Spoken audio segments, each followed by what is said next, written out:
on Star Slate. I'm Sage Palmieri. Rob. Gardo. Austin. Our guest today is Camille Suzanne. I'll let you take it away. How long have you been in the film industry? Tell us a little bit about yourself. Awesome. Hi, guys. I'm Camille. So I am an actor from Amarillo, and where I currently reside. And I have been in the film industry for several years. And originally, my background is theater, and now I'm focusing more on film. And so I'm happy to be here today and share a little bit about myself. So, question. This is just because I'm curious personally. Okay. What exactly have you done in LA whenever you were there for film and all? What was the first thing you got to do and experience? Camille's an actress. Oh, the first thing. Let's see, because I was in LA twice. Once in 2012, I lived there, I think, for 2 or 3 months. And then I was there from 2016 to 2020. So the first time I was there, I actually worked on an independent film as a PA for 4 weeks. Nice. And I really knew absolutely nothing. And I just Googled, how do you be a PA? And it was such a cool experience. Very difficult, very challenging for sure. And we filmed 2 weeks in Sequoia National Park and then 2 weeks in an area called Santa Clarita.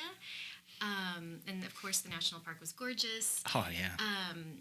But, it was just, I had never done anything like that before.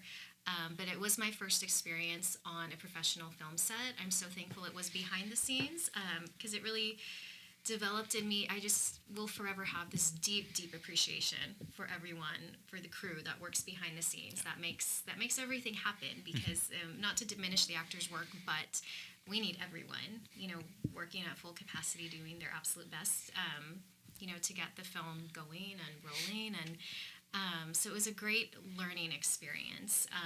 And then they actually, I think it was about 2 weeks into filming, they gave me a part in the film. Oh, nice. That's awesome. That's like awesome. I got Taft Lead, and because I had a few lines, and so I think I'm on screen for like 7 seconds. Hey, that's still good. So that was my first. What is the film? Cool. Oh, it's called Sequoia. Okay. Sequoia. And I think you can find it on Apple. So cool. And I play a nurse. Nice. 7 seconds. Let's check it out. Yeah, there you go. Look for it. We'll get into questions. Yeah, I guess we can lead into this. So, as far as your personal journey and background, what sparked the passion of acting for you? So, I do have like a definitive moment, but I will share. Growing up as a child, I always loved performing and playing dress up and singing in my hairbrush in front of the mirror, type of thing. But really, and I was in ballet my whole life. Never, ever considered acting because I was extremely shy growing up. Talking in front of people was the most terrifying thing in the world to me, so I never even considered doing that. So I really came into acting kind of by accident. When I was 17, I went to a theater camp at Amarillo, a little theater. And I only went because my cousin went with me. Otherwise, I absolutely was not going.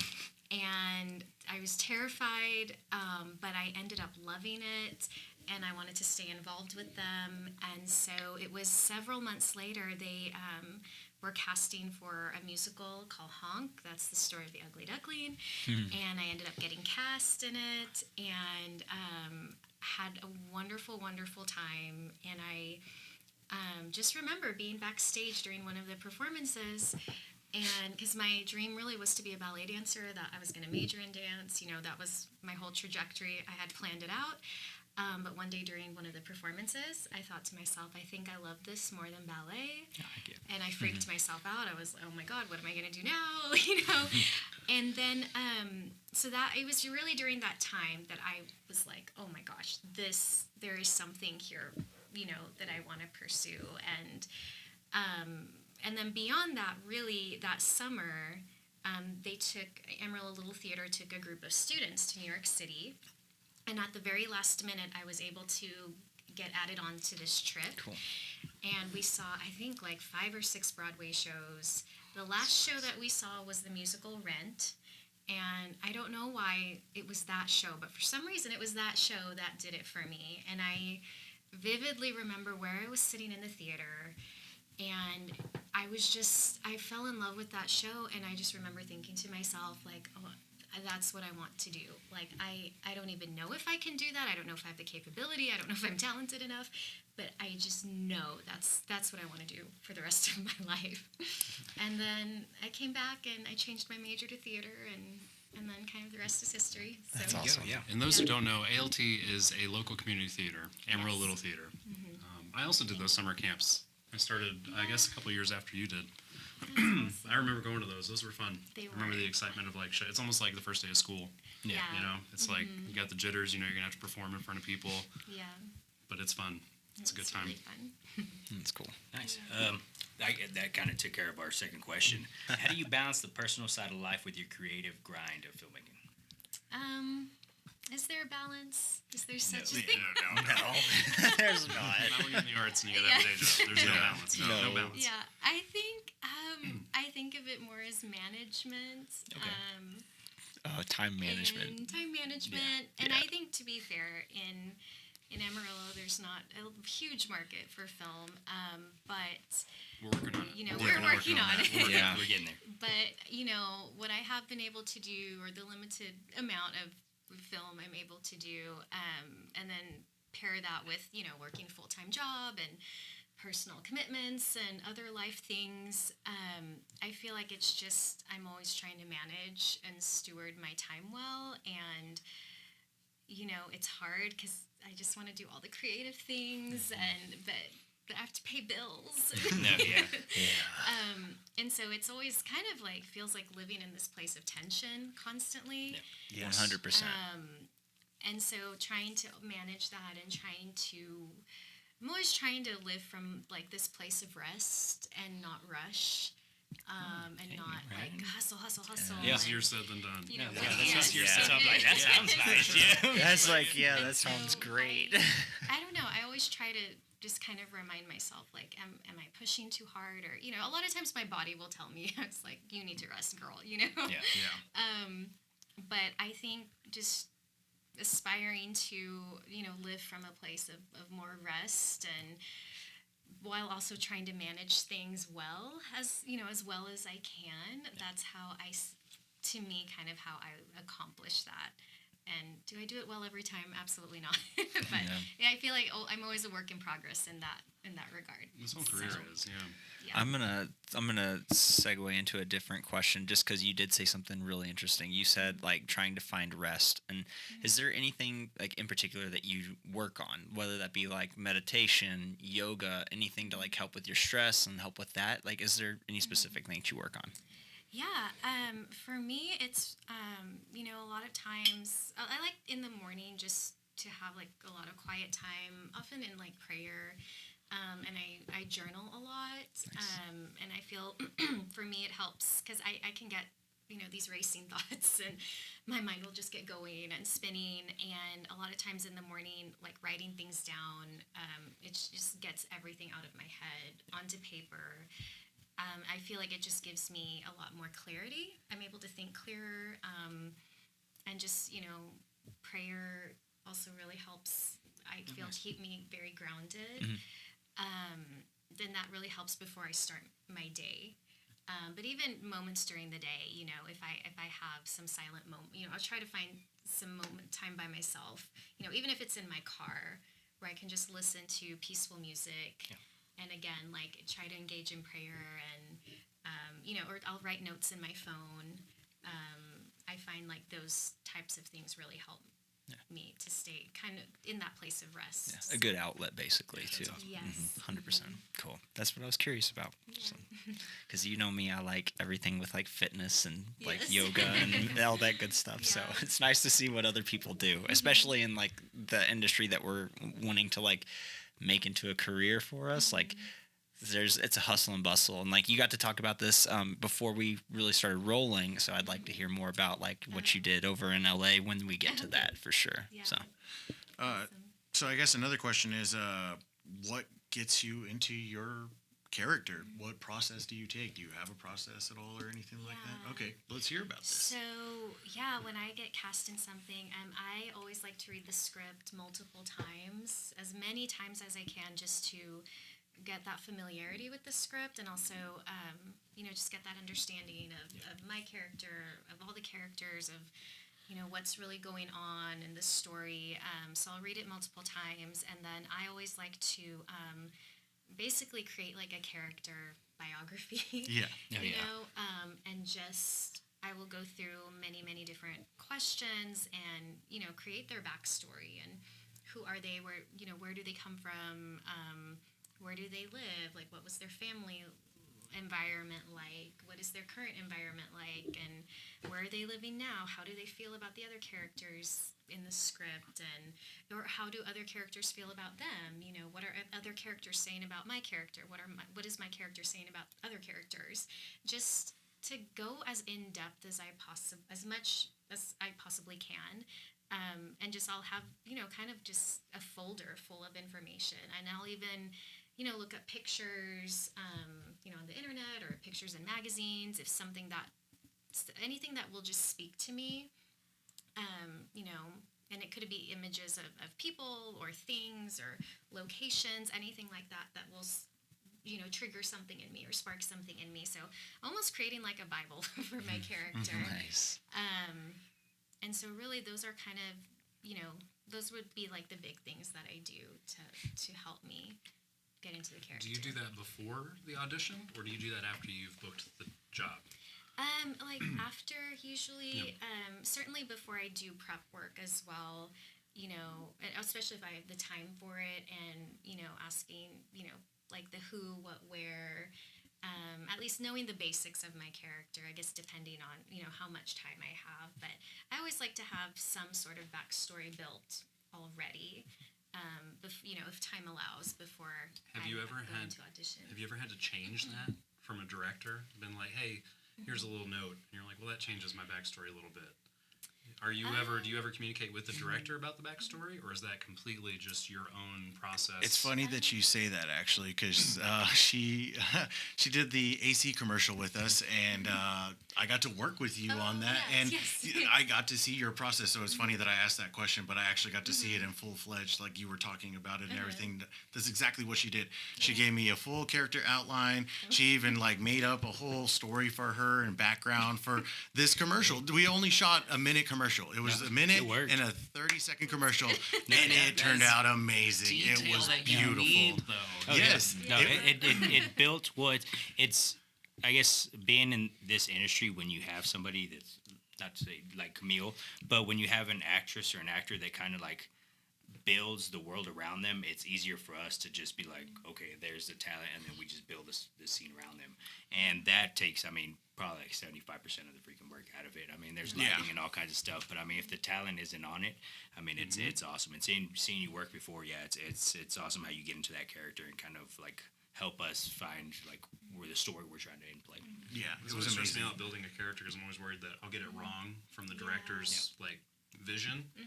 But at the same time, as long as it's translating the way it should, it really doesn't necessarily matter what you think. As long as you have a vivid picture, your circle of attention is as vivid as possible, then that carries through, and that it helps a lot. So I was just curious. Just curious about that.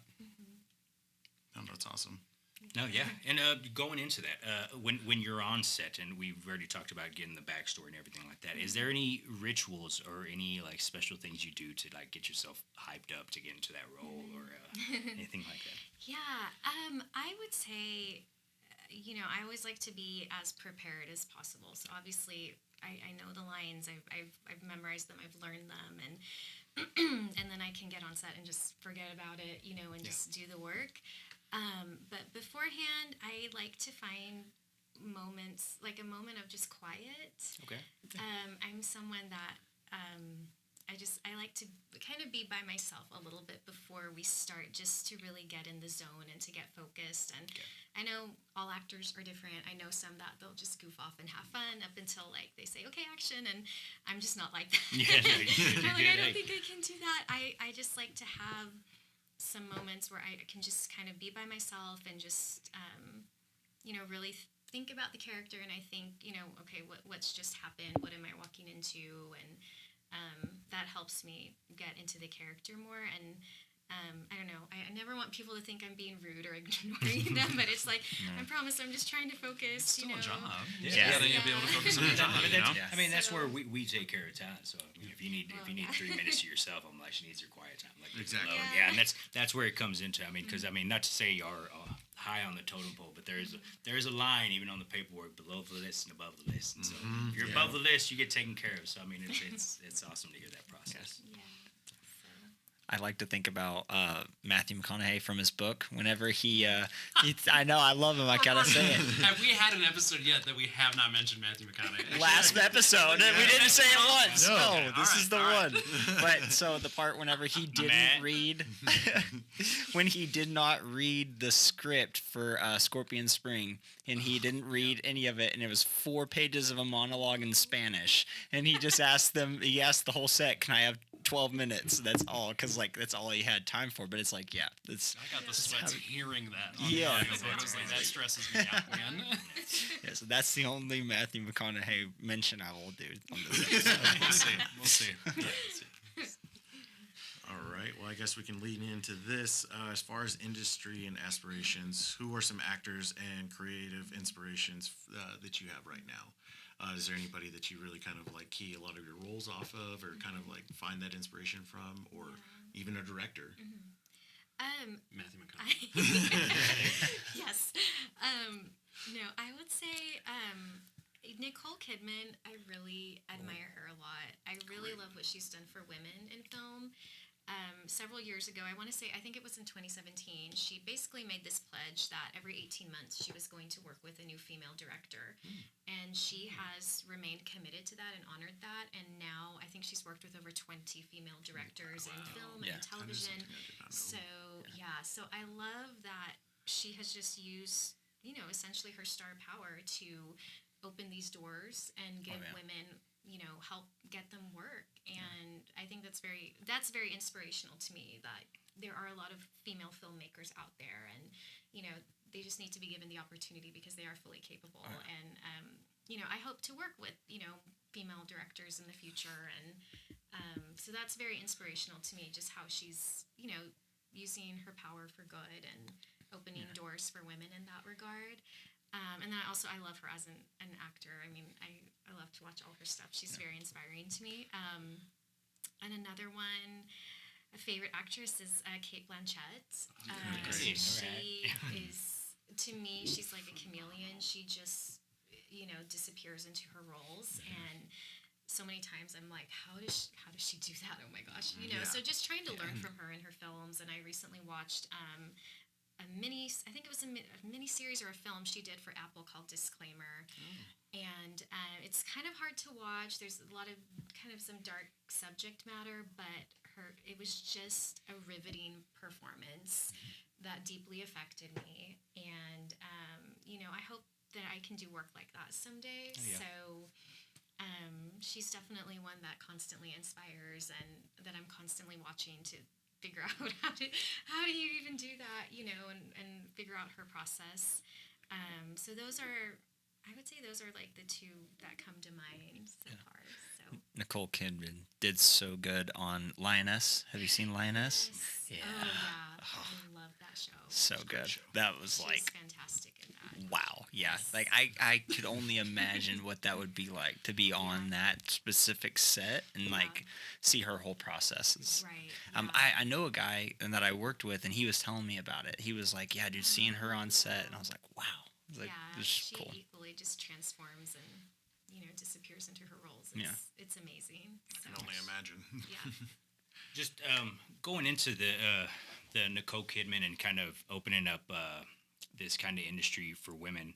I guess getting more in depth in it with, now that we've all been working on sets with kind of like, now being new to the set, you kind of thought of it as like a male-driven industry, but now that we're out there, I've met all kinds of women, not even actresses, but grips, freaking makeup design, costume design, art, even audio set and design, camera. everything like that. And so And I mean, because like the way stuff has changed. Back then, it was women actresses, and then it was mostly males that were running the script and stuff like that. And now that things are changing, opportunities are opening up everywhere. And so, how does it feel for you to go onto a set and see, I guess, more women in more powerful roles? That, because I mean, I've been on sets, and I mean, there's producers and directors. They're like, "Yo, don't talk to them," and that's the above the line, below the line thing. And so that's where I'm like, dang, I mean, she's kind of doing something awesome. And so how does it feel for you to go out there as an actress and then see more women in these powerful roles that are kind of coming up for us? Yeah, it feels really exciting to me, and I don't know, the word that comes to me is comforting. Yeah. You know, and just like, hey, you're here too. That's awesome. Yeah, exactly. You know, and I mean, it's I mean, just throwing this off. It's like, hey, we're female like, here, but hey, yeah. you're gonna be lighting me. I love that. Nice, That's awesome. Like, I think I've worked with more female directors than I have male directors.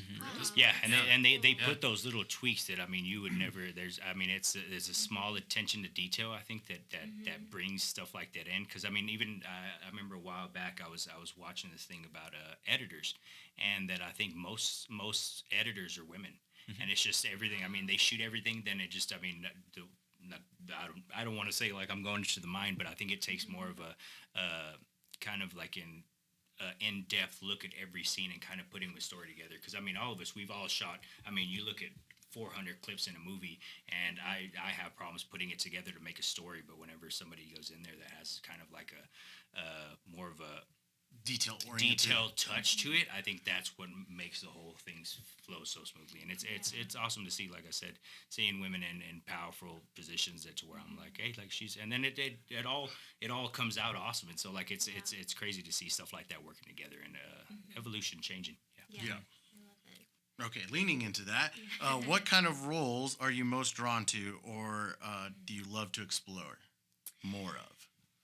So I love anything that is period, like in the vein of Downton Abbey. Okay. You know, anything that requires a British accent. Like all about that. Can you do a British accent for us? I can. I won't put you on the spot. Yeah, no, we're not going to put you on the spot right now. You can do a British accent. Yeah, Just she can do it. But I can. She can. So yeah, anything in the vein of like Downton Abbey. That's awesome. Hey, Or you know, HBO has a show right now called The Gilded Age. Oh yeah. That I love. So you know, anything in that type of vein. You know, anything back in 1800s or you know early 1900s or even like Mad Men. Oh yeah. Those types of shows, I love them so much. Or you know, Marvelous Mrs. Maisel. Yeah, that was a good one. I think it's in the 50s. Yeah. And so anything that's in that vein, I love. And on the other hand, I also really love comedy. Oh. So anything in the vein of like Parks and Rec Okay. Yes. or Hey. Office, Hey. I'm all about it. So Now we got ideas. Yes. Yeah. So those would be my two lanes. I'm like, yeah, we're gonna have You Camille know? drop some chili. Yeah, drop some chili. Yeah, I'm like, there's so many good ideas with that now. Yeah, we're good. Yeah. That's So awesome. period and you know comedy. Nice. No, those are Yeah. two really good combinations. So I guess I can lead into this last question right here.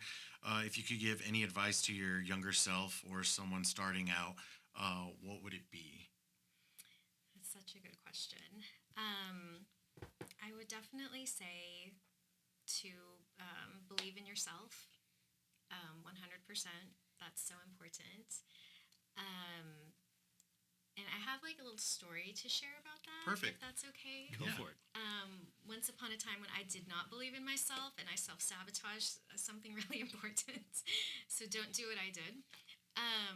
But it was the second time I went to Los Angeles, and you know, the short story is I just found this agent, and she was from Los Angeles, and I had gone to this like event through Cheryl Anderson, who is my agent here in Amarillo.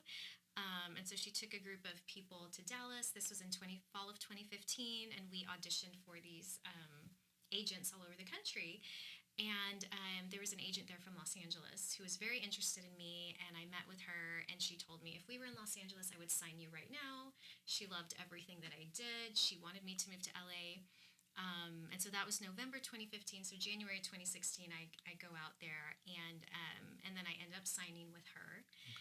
And however, I did not believe in myself. and I really didn't believe that I was good enough or I was talented enough. But this agent had tremendous belief in me, 100%. But I was very green. I put a lot of pressure on myself. I was taking all these acting classes, like just overwhelmed myself because my training had all been in theater.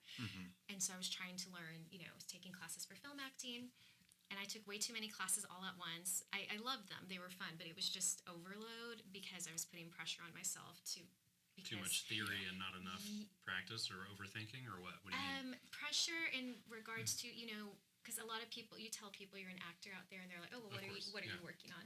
What have you been in? What can I see? Yeah. And then I think the pressure from back home of like, oh, people have expectations because I told everyone I'm going to LA, and so they expect me to be famous overnight or something, or they expect me to be successful. And then I put a lot of pressure on myself, my own self, to be like, well, I have to perform at this level and I need to be the best. And but that's really hard to do when you don't believe in yourself. Yeah. So a few months into me being there, I ended up breaking my contract and leaving. Wow. I know. How could I do that? I did that. That's so terrible. Don't do it, kids. So I, out of my own will, got out of the contract because at the time I didn't know what I was doing. But looking back after years of therapy, realizing, oh, this is what I did. It really was my this limiting belief of I'm not good enough and I'm not enough, and I didn't believe in myself that I really could do it. But my agent, she believed in me so much, but I couldn't even receive her belief in me because I already had this block of like, oh, I'm not good enough. And so I just couldn't even receive like all the goodness she was trying to give me. And she did get me auditions, and so I chose to leave.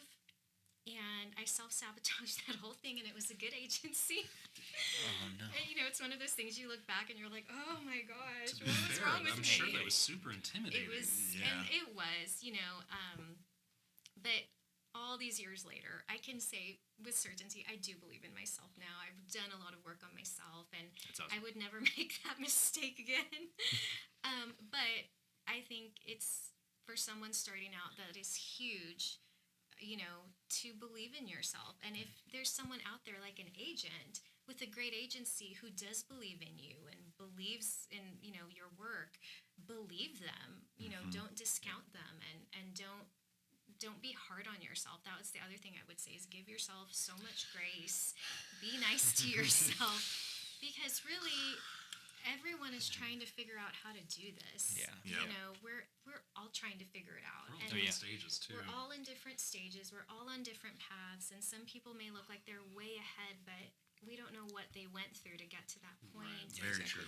What difficulties, and it may look like you're behind, but to someone else, you may be way ahead. And so, not comparing like your journey with someone else's, also really hard. Yeah. Easier said than done. But I would say definitely believe in yourself, and other people will believe in you, and believe that you are good enough.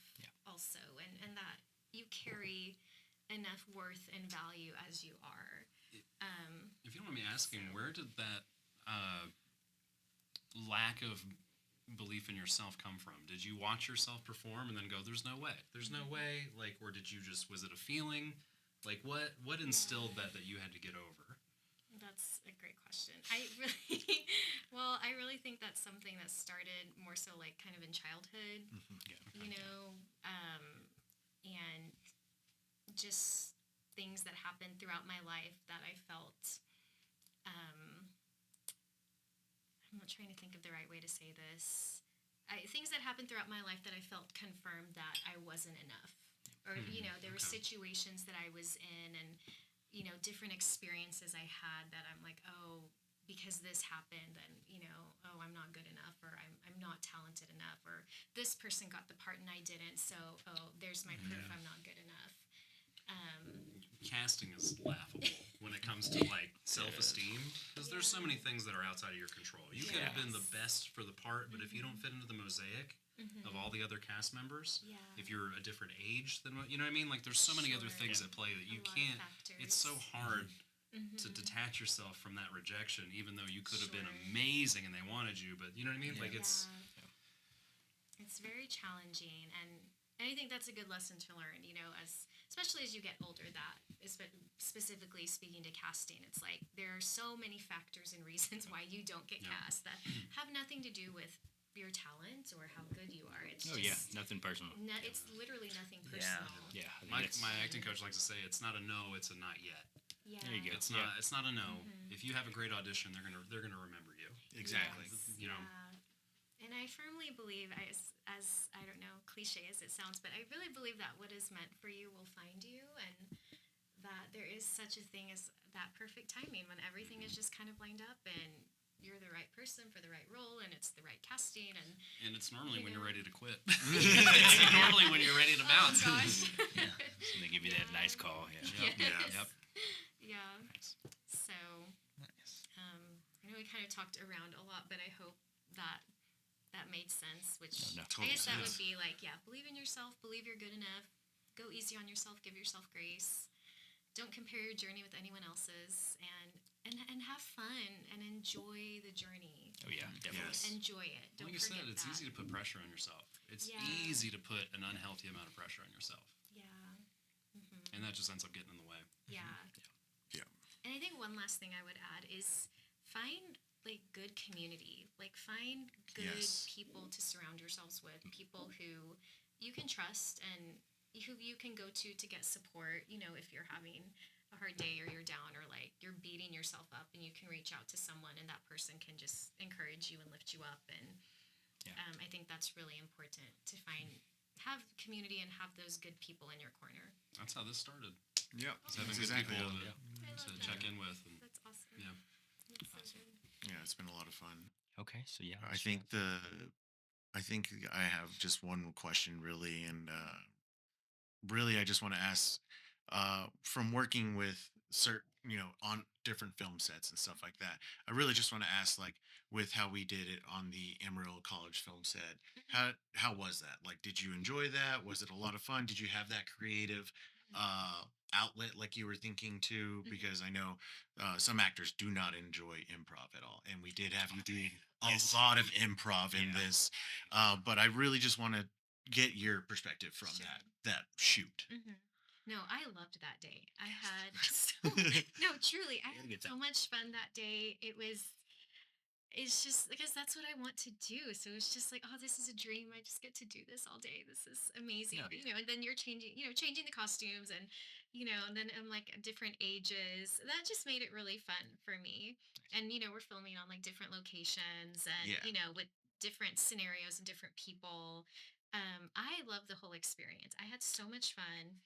And I love the improv too. I mean, I do certainly like the scripted, work, but I think if it allows, if there's time, and I will certainly, do the improv. And I think that's fun just to be a little bit spontaneous and, have the opportunity to, let's just try this and just see, what happens. I really love that. Yeah. So Nice. No, that was very fulfilling to me creatively that day. I'm glad. There we go. Yeah. Sadie loved you. You did an amazing job. She was super happy with the casting and stuff. And so, again, I just props to you. Great job. Those were great too. So Thank you. it was very fun. So I guess that is all for us today. Just want to give a huge shout out to All Out Screen Printing again for all of the gear that they got for us. J-Dub, you're amazing. But again, signing out for tonight. That's Lone Star Slate.